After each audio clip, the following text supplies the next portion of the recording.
하나님께서 세상을 창조하실 때에는 모든 피조물 안에 일정한 질서와 법칙을 정해 두셨습니다. 세상이 저절로 돌아가는 것 같지만 사실은 하나님께서 정하신 법칙에 따라 이 모든 세상이 지금 운행되고 있는 것입니다. 지금까지 과학자들은 하나님의 창조 세계 속에 감추어진 법칙을 하나씩 발견했습니다. 만류 인력의 법칙, 중력의 법칙, 질량 보존의 법칙, 에너지 보존의 법칙, 관성의 법칙, 가속도의 법칙, 연력학 제1법칙, 열역학 제2법칙, 지구가 하루에 한 번 스스로 자전을 하는 것, 그리고 이 지구가 1년에 한 번씩 태양 주위를 공전하는 것, 이 모든 것은 하나님께서 창조 세계 가운데 정해 놓으신 법칙입니다. 하나님은 땅에도 법칙을 정해 놓으셨습니다. 땅은 결코 사람을 속이지 않습니다. 땅에 우리가 무엇을 심든지 땅은 그 씨의 열매를 거두게 합니다. 콩을 심으면 콩이 나고, 팥을 심으면 팥이 나고, 많이 심으면 많이 거두고 적게 심으면 적게 거둡니다. 창세 이후로 땅은 한 번도 사람을 속인 적이 없습니다. 이 법칙을 어긴 적이 없습니다. 땅은 언제나 심은 대로 거두는 하나님의 법칙 가운데서 열매를 거두게 해왔습니다. 그런데 하나님은 우리에게 더 중요한 법칙을 정해 놓으셨습니다. 그것은 바로 영적 법칙입니다. 오늘 본문 7절 말씀 보시면은 사람이 무엇으로 심든지 그대로 거두리라.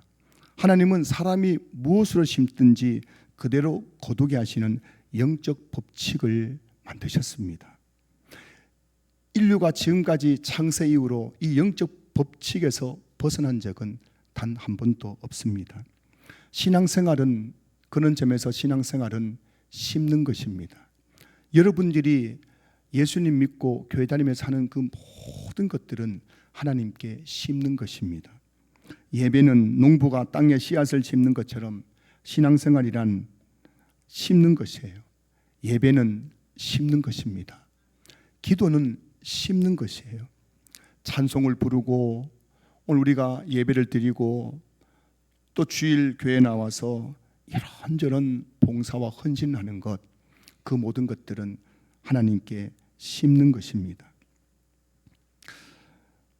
기도를 심는 사람은 하나님의 때에 기도의 열매를 거두게 하시고, 예배를 심는 자는 예배 가운데 은혜를 누리게 하시고, 말씀을 가까이 하고 순종하는 사람은 삶이 변화되고 풍성한 영적인 열매를 거두게 하시는 것입니다.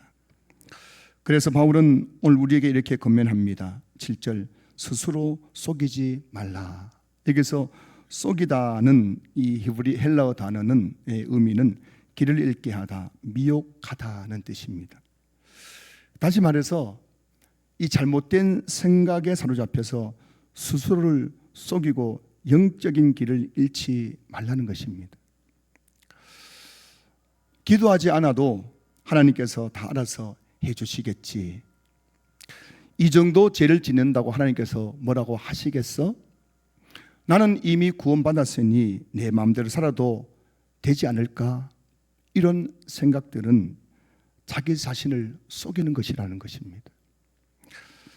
바울은 이어서 이렇게 말합니다. 7절, 하나님은 업심여김을 받지 아니하시나니. 여기서 업심여기다는 헬라어의 단어는 고슴치다, 비웃다, 조롱하다는 뜻입니다. 하나님을 향하여 고슴치고 비웃고 조롱한다는 것입니다. 막 교회 다닌다고 별 수 있겠어? 기도한다고 별 수 있겠어? 저 사람들 주일마다 교회 가서 예배 드리는데 예배 드린다고 내보다 더 잘된 게 뭐가 있어? 하면서 세상 사람들이 교회를 향하여, 하나님을 향하여 고슴치고 비웃고 조롱한다는 것입니다. 그런데 오늘 성경은 하나님은 업심여김을 받지 아니하시는 분이다. 그 누구도 하나님을 업심여길 수 없다, 하나님을 비웃거나 조롱할 수 없다라고 말씀하고 있습니다. 근데 성경에는 이렇게 하나님을 업신여긴 사람들의 이야기가 나옵니다.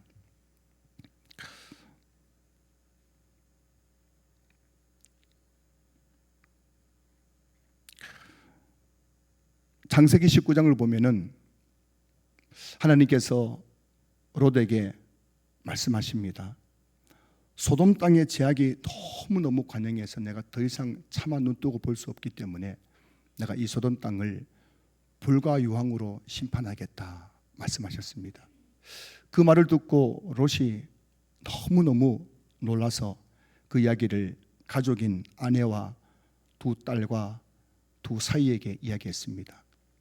아내와 두 딸은 그 하나님의 심판의 메시지를 듣고 그 말을 받아들였습니다.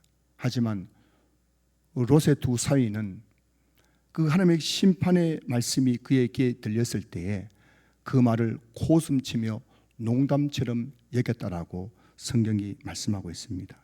이 롯의 사위들은 하나님의 말씀을 업신 여겼던 것입니다. 여호수아 7장을 보면은 하나님께서 여리고성을 점령하실 때에 너희들이 여리고성을 점령한 후에 그곳에 있는 모든 전리품들은 하나도 너희들이 가져가면 안 될 것을 전부 내게 바치라고 명령하셨습니다. 그런데 아간이라는 그 사람은 하나님의 그 말씀보다 자기의 그 욕망이 앞서서 하나님의 말씀을 듣지 않고 이것 정도 내가 가져간다고 무슨 일이 생기겠어 하면서 그 전리품의 일부를 감추어서 자기 장막 안에 숨겨두었습니다. 그는 하나님의 말씀을 업신 여겼던 것입니다.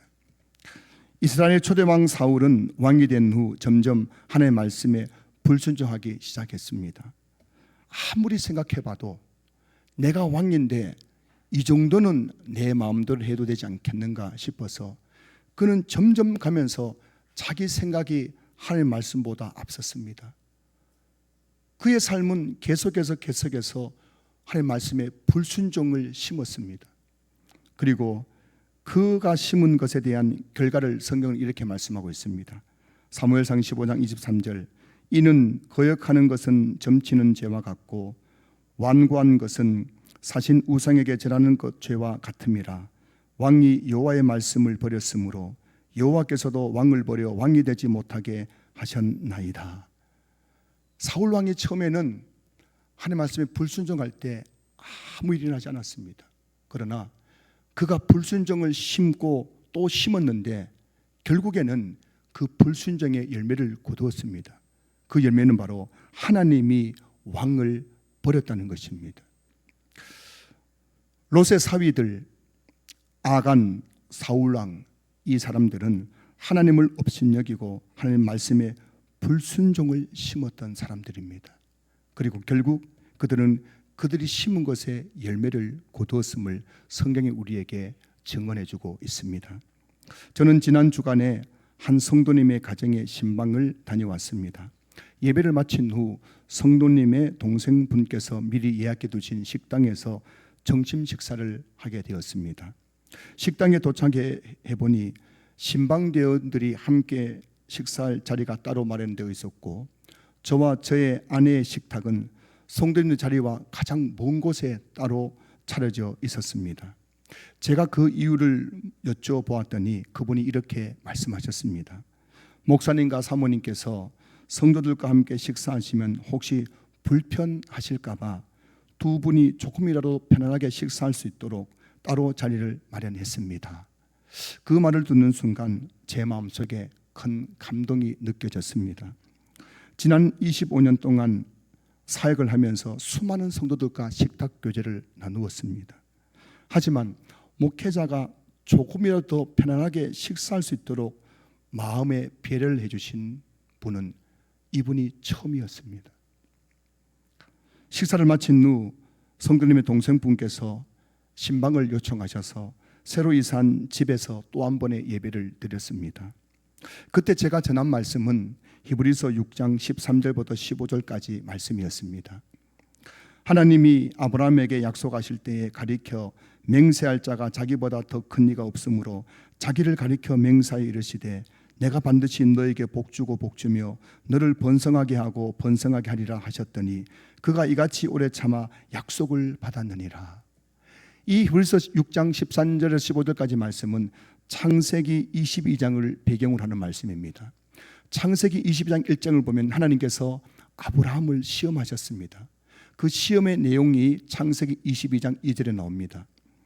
여호와께서 이르시되 내 아들 내 사랑하는 독자 이삭을 데리고 모리아 땅으로 가서 내가 내게 일러준 한 산 거기서 그를 번제로 드리라.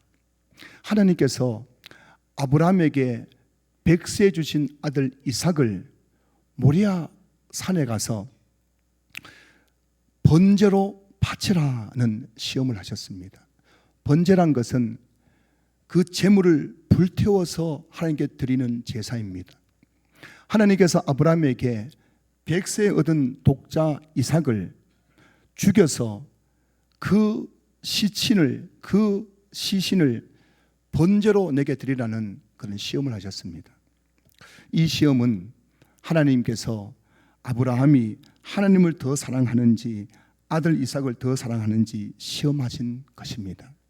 그런데 아브라함은 하나님께서 말씀하신 다음날 아침 일찍이 일어나 모리아 산에 올라가 이삭을 번제로 바쳤습니다. 아들을 이삭을 결박하고 번제단 위에 올려놓고 칼을 들어 그를 치려고 하는 순간 하나님의 사자의 음성이 들렸습니다.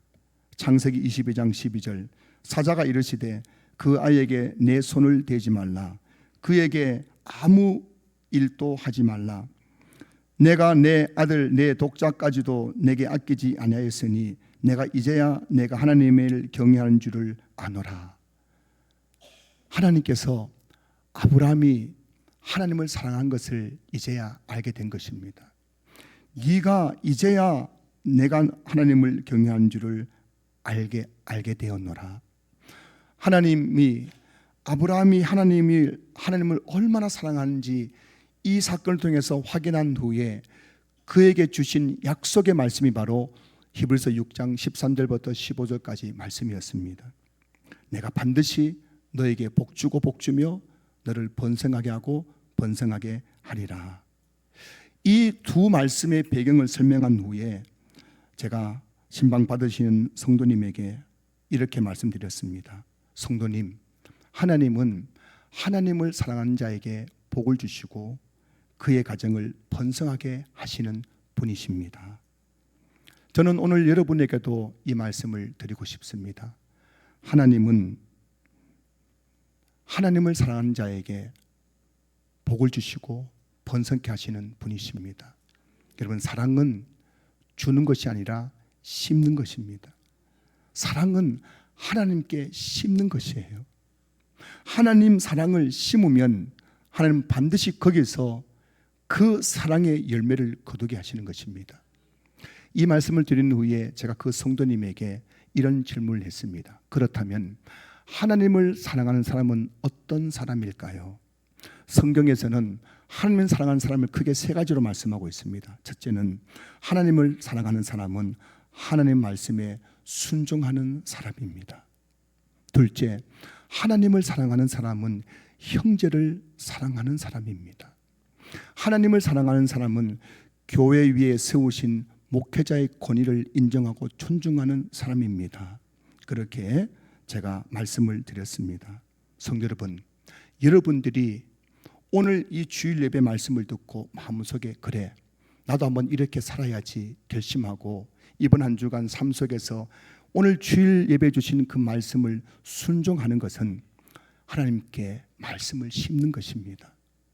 여러분이 오늘 예배를 드린 후에 형제를 바라보면서 집사님 안녕하세요, 먼저 식사하세요, 연로 드신 성도님들에게 권사님 제가 식사를 가져다 드리겠습니다, 이렇게 형제를 사랑하는 마음으로 작은 배려를 하는 것은 하나님께 형제 사랑을 심는 것입니다.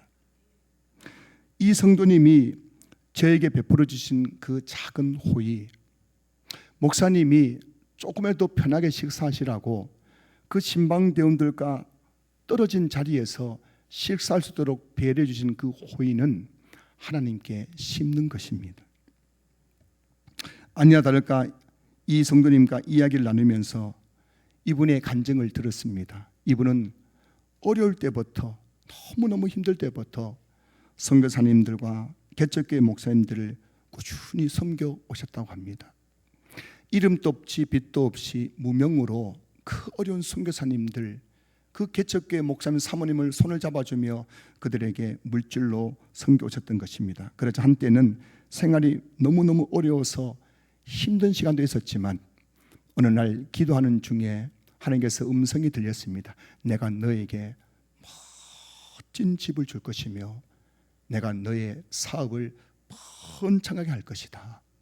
그리고 지금 그분은 그 지역에서, 그 업종에서 5번째 되는 만큼 크게 사업을 하고 있는 분이 되셨습니다.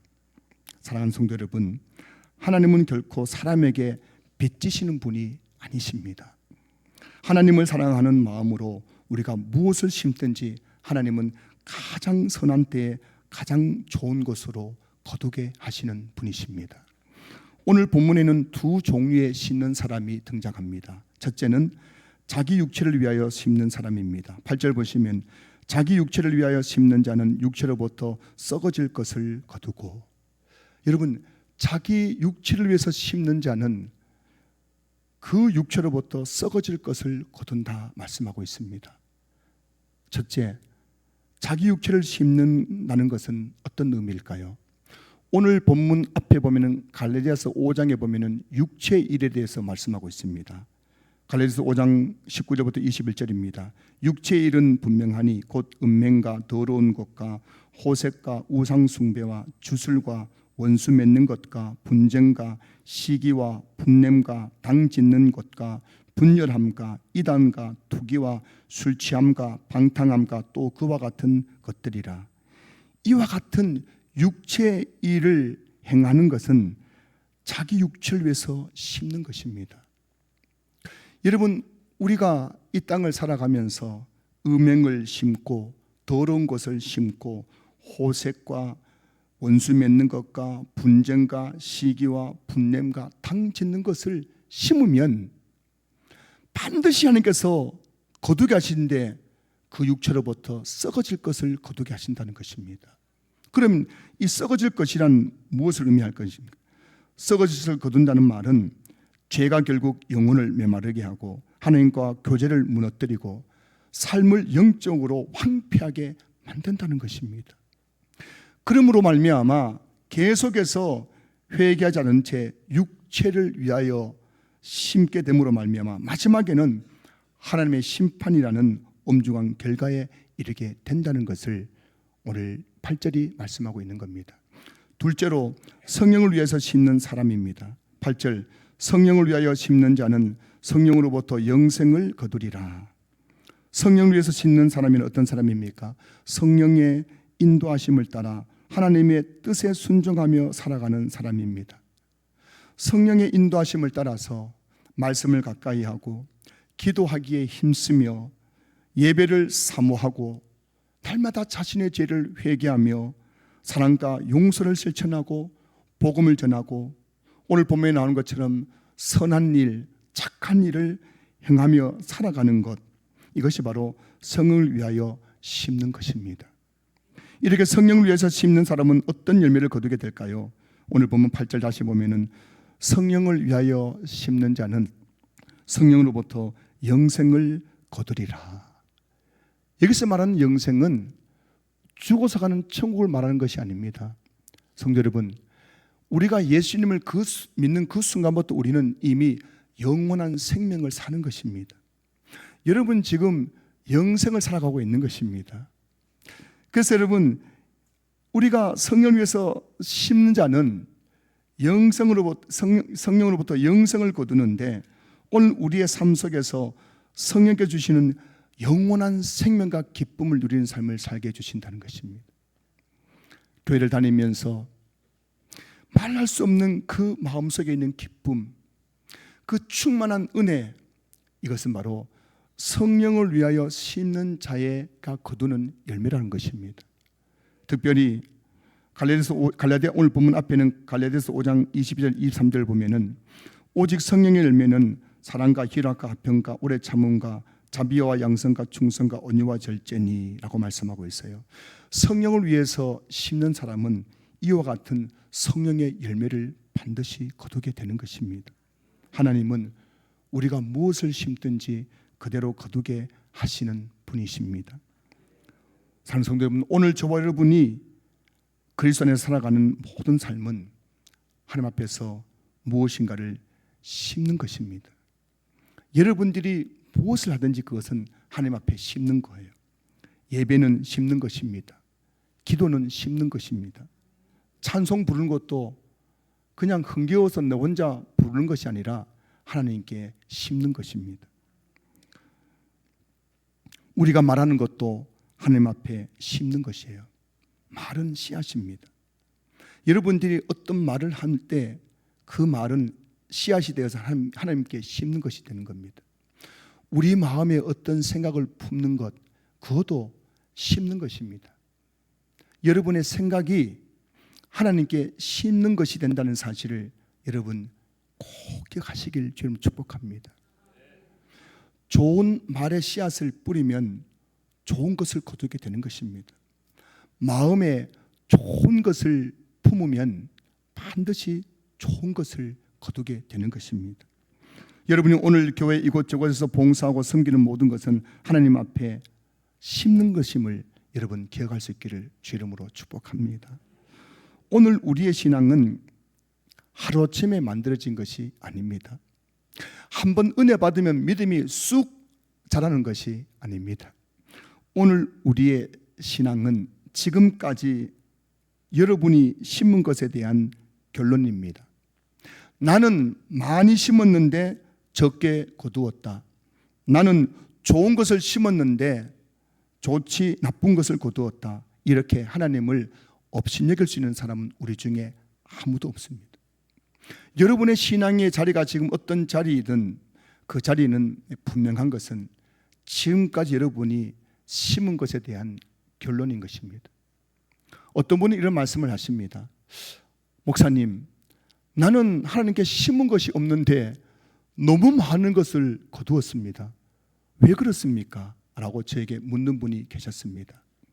그 성도님의 간증을 들었습니다.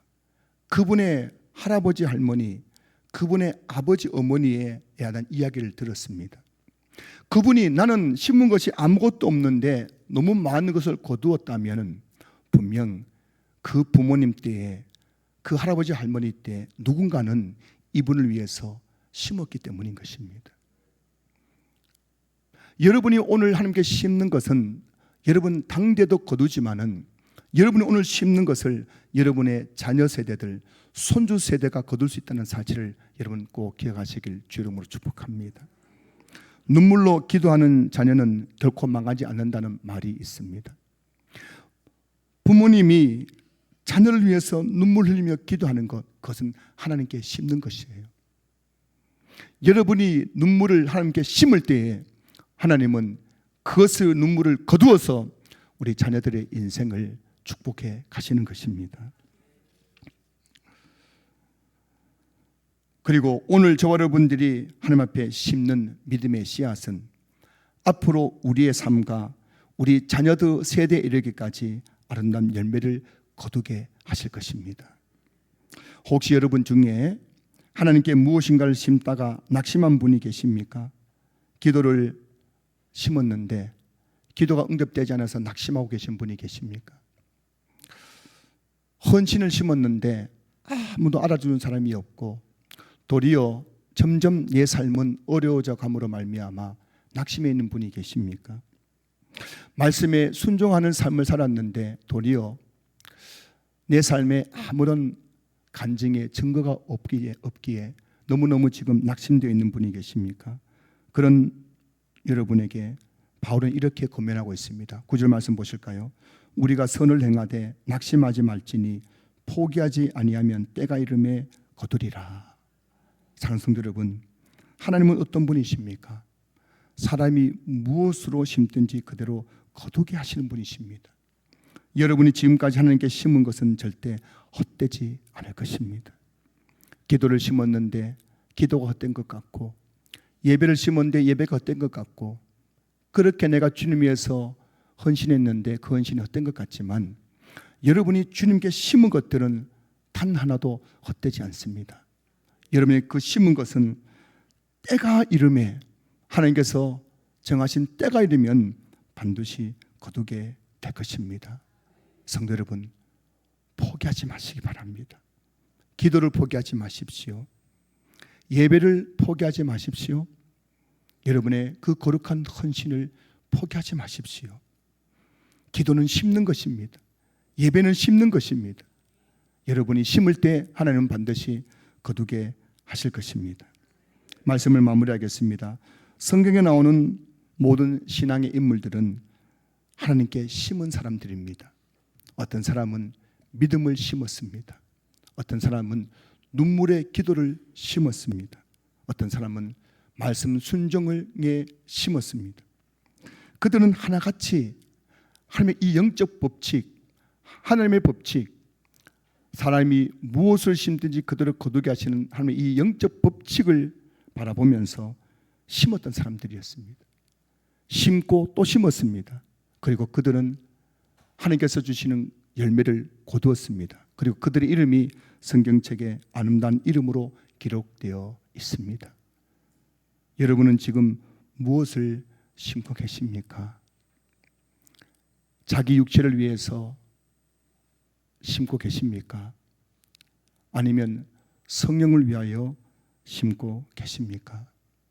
여러분이 오늘 심는 그것이 앞으로 1년, 2년 후, 5년, 10년 후 여러분의 삶의 열매를 거두게 하실 것입니다. 다음 주일은 맥주 감사 주일입니다. 상반기 동안 베풀어 주신 하나님의 은혜에 감사하는 절기예요. 이번 한 주간 맥주 감사 주일을 앞두고 이번 한 주간 여러분의 모든 삶이 하나님 앞에서 감사를 심는 한 주간이 될 수 있기를 주님의 이름으로 축원합니다.